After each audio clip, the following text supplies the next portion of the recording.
Bonjour.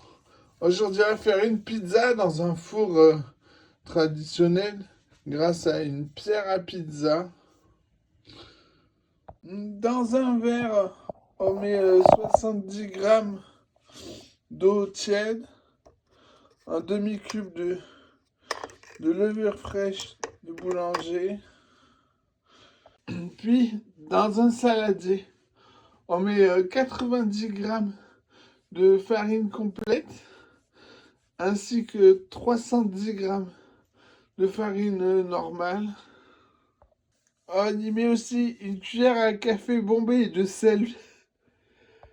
Puis on pèse 200 grammes d'eau. Puis on met l'eau, la levure. Il faut mettre l'eau en 3 fois en tout.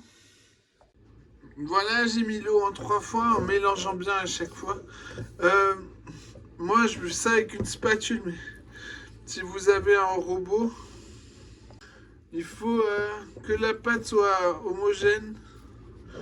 Là, il est plein de grumeaux. Alors, il faut écraser la pâte vers les bords. La pâte est bientôt prête. Il reste encore quelques grumeaux. Sur une table, un plan de travail, on met de l'huile d'olive. Voilà. Maintenant, on la plie en deux. On écrase. On tourne d'un quart. On recommence. Jusqu'à ce qu'il n'y ait plus de grumeaux. Quand il n'y a plus de grumeaux, on met dans le saladier un peu d'huile au fond. On vient y poser la pâte. On la laisse reposer à couvert avec du papier film 10 minutes. Voilà. Après, on la sort du saladier. On vient pousser les bords. Rabattre les bords par-dessous. Hop, comme ça. Tout le long.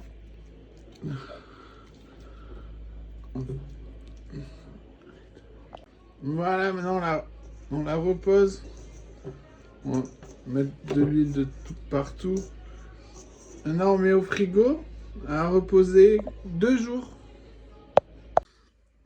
Alors la pizza du jour, sauce tomate maison qu'on va décongeler au micro-ondes, oignon, le fromage Sainte-Maure.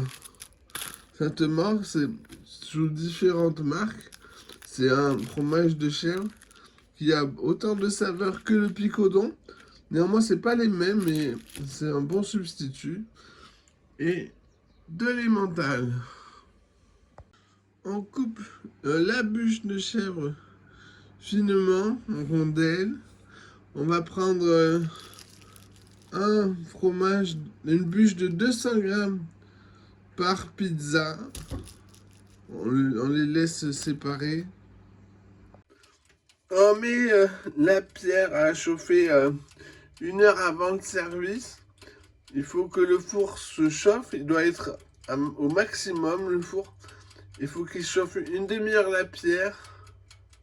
Et il y a 20 minutes de préchauffage. Ensuite, les oignons émincés au robot. L'éminceur le plus fin. Il vous en faut 485 grammes qu'on va séparer en deux. Puis on râpe au robot la râpe la plus fine de l'emmental. Il vous en faut 400 grammes qu'on va séparer en deux. La pierre est chaude. Dans 5 minutes, c'est le moment de monter la pizza. On prend la moitié de la pâte. On la met sur de la semoule fine. Sur la pelle à pizza. Avec les mains, les doigts, on étale bien. Voilà, je peux pas faire plus fin. On met sauce tomate, puis fromage de chèvre, puis oignon, puis emmental. Et au four, regardez-moi comme elle est belle, généreuse. Quand la pâte est dorée dessous, on peut la sortir du four dans la plaque noire du four. On remet un minuteur sur 30 minutes pour faire cuire l'autre pizza. Que la pierre soit chaude. En gros, pour 10 euros, moi, hein, j'ai 2 pizzas comme ça. Ça vaut vraiment le coup d'acheter une pierre et une pelle. Puis surtout, je vais vous donner les recettes très bonnes, donc pas besoin de se prendre la tête. Abonnez-vous et bon appétit!